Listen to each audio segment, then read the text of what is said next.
Hello fellow cinephiles, Film Guru here. Today I'm reviewing Annihilation. So this was a film that went straight to Netflix that was meant to go to the cinema but didn't, so they've been able to play it on Netflix. It's a new film from Alex Garland, who'd done Ex Machina previous and had written a variety of other things, and this is his sort of second film in directing wise. It stars Natalie Portman, Jennifer Jason Leigh and Oscar Isaac, and it follows the story of this Natalie Portman's character, who's a biologist and who was in the army as well, and that's where she met her husband. She's being interviewed, and she has returned from a mission, and she's the sole survivor of it. And it's sort of a gentleman. There's a group of guys in hazmat suits who are asking her questions to try and find out what exactly happened. And she begins to tell the story of what she's been through and what led her to where she is and what happened once she was on this mission. And there is a shot of this thing coming from space and smashing into a lighthouse, and then this weird sort of barrier comes up where it's sort of oil and water and liquid type thing together to create this sort of weird looking thing, and they call that the shimmer. So it sort of follows this story of Natalie Portman's character, who's a biologist. She's not in the army anymore, she's a teacher, and her soldier husband has disappeared and has been missing for 12 months, and she assumes he's dead and she's trying to get on with her life. And then one night he just appears out of nowhere and she doesn't know what's happening. She's trying to ask him questions to work out where he's been and why he's been away for so long. And he can't really answer these questions. There's something bit off about him. He doesn't seem quite himself for some reason, and she's sort of wondering why. And then he becomes ill, and then an ambulance is called, and they're on their way to rush to the hospital. Halfway to the hospital, they are stopped by a group of people in black cars with guns that take him and her out to this facility in the middle of nowhere, where she wakes up, and then she finds out what's sort of going on, and that her husband is ill and is on life support. And then she starts to find out about this mission he went on with these other group of soldiers into the shimmer, and they'd been, no one really knows what happened within that, and he was the only one who was able to come out of there.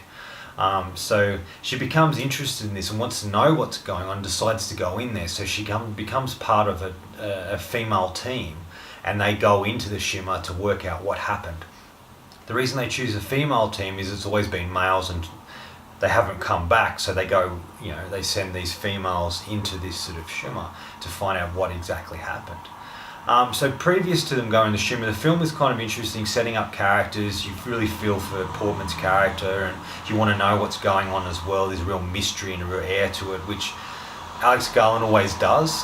His writing is really great, and this really feels like something he just wrote, not based upon a book.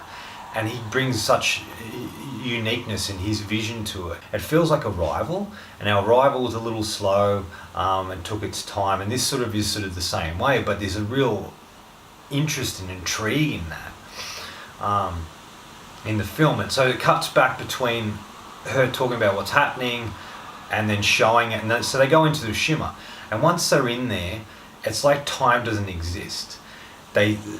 Time disappears from them. They don't know, they've forgotten a whole heap of stuff once they walk through the shimmer.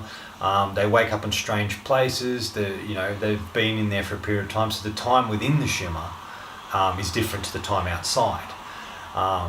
And they sort of go on this journey to work out what's happened in there, and they're trying to get to the lighthouse to see, because that was the crash site of where this thing from space came, and they wanted to know what's sort of going on. And along the way, they run into giant alligators and creatures and all that sort of stuff, and different species are coming together, building these, creating these different flowers and creatures and stuff, and it's really fascinating in that, and it sort of sucks you in when you're in there because you want to know what's going on, and there's such a mystery to it. The acting's really good. Portman's really great, and it's the first time I've seen her in anything for quite a while. Jennifer Jason Leigh is great. It's great to see her actually have not a tiny role in the film, but an actual main character role, a supporting character. All the other actresses do really well, and it sort of intrigues you of what's going on, and it's sort of dark and twisted as we go along.